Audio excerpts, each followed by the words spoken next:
So as of today, there's a brand new media app you can go in and download on your Nintendo Switch eShop. We also have Dragon Ball Z Kakarot in the news, as that game is right around the corner from dropping on the Switch. And the big talking point for today's video is, are we going to be getting some kind of major update or new content when it comes to Mario Kart 8 Deluxe?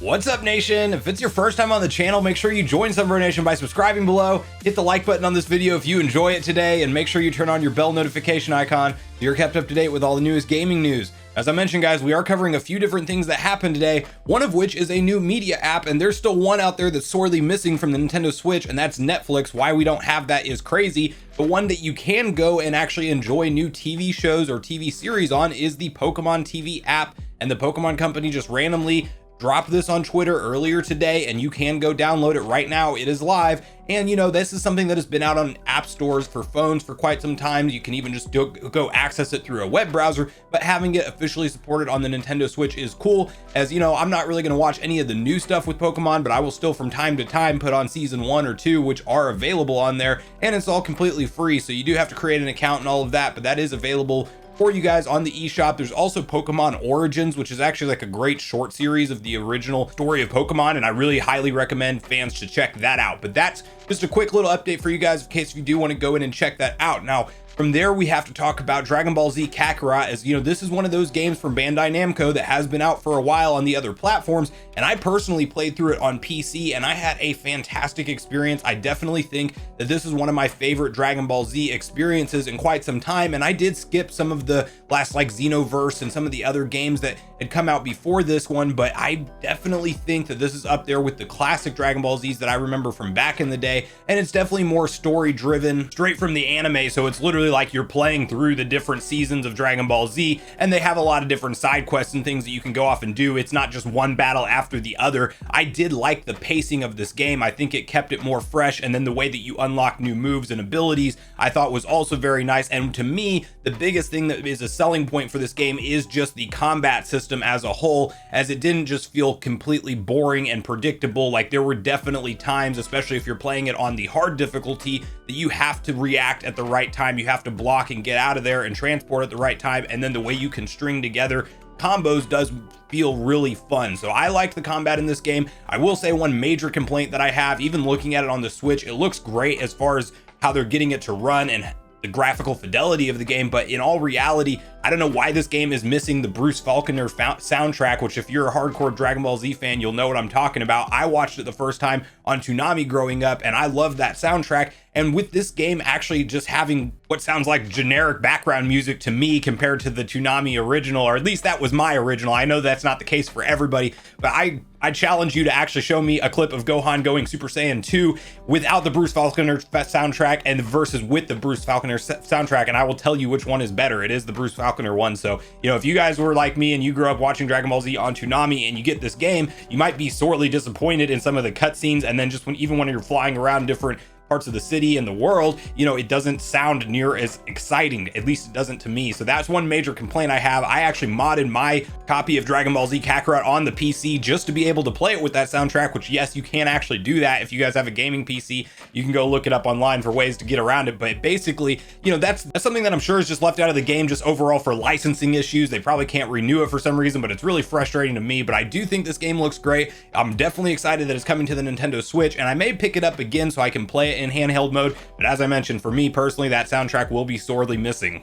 Now from there, we have to talk about a couple big leaks / rumors that have been circulating online over the last 24 hours, one of which suggests that we might actually be getting some new hardware bundles for the Nintendo Switch as we walk forward closer to the holiday season, as there is a French retail stock track account by the name of Nintendo Alerts, who has previously had a great track record at predicting things like this, and he has basically stated that there will be actually some new hardware bundle SKUs that we are not aware of right now. Whether that will be something where it's just like Nintendo Switch packaged in with a new game, or special edition Nintendo Switch, or maybe even like Switch OLED getting some kind of special edition, we'll have to wait and see for that. I would be surprised if it's a Switch OLED type of new, like something that's different than the two models that they gave us, because then why would they not let us pre-order those at the announcement time? You know, maybe it is, but I would be more surprised about that. I would be kind of expecting this to be something more like a Mario Kart 8 Deluxe bundle, which we will talk about in a second, you know, or maybe some kind of special edition dock, or maybe they're, you know, bringing back Animal Crossing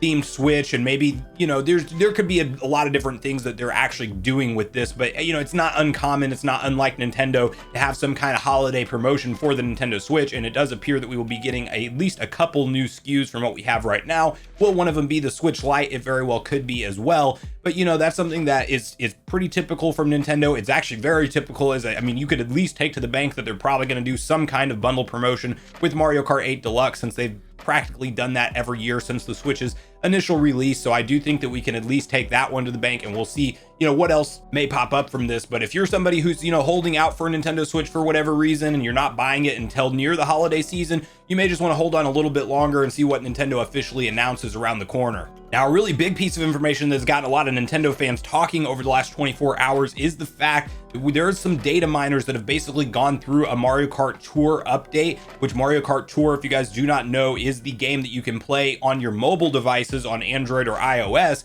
And that is actually a pretty fun game. Like, I'm not a mobile gamer by any means. I would typically rather bring my Switch with me and play the Switch in handheld mode, as opposed to pulling out my phone and playing through games on there. But if you are in a bind for some reason, you don't have your Switch with you, this is actually one that I would say is worth picking up and playing through, as it's just a quick, you know, pick up and race a couple rounds and then stop back out of it. It's a really fun game. It looks great. I mean, the graphical fidelity of the game for a mobile Mario Kart experience is actually really cool. But the reason that it is in the news, of course, is that data miners did find in the latest update that is getting ready to go live. I guess they have not actually updated the file at this point in time, but they're kind of laying some groundwork for it, that there is a folder in this update that basically states that Mario Kart 8 Deluxe is being referenced, or at least included in part of this update that is around the corner from Mario Kart Tour. So why would Mario Kart 8 Deluxe be referenced here at all? Well, they're definitely going to be doing something in terms of connection between the two. Like, does it mean that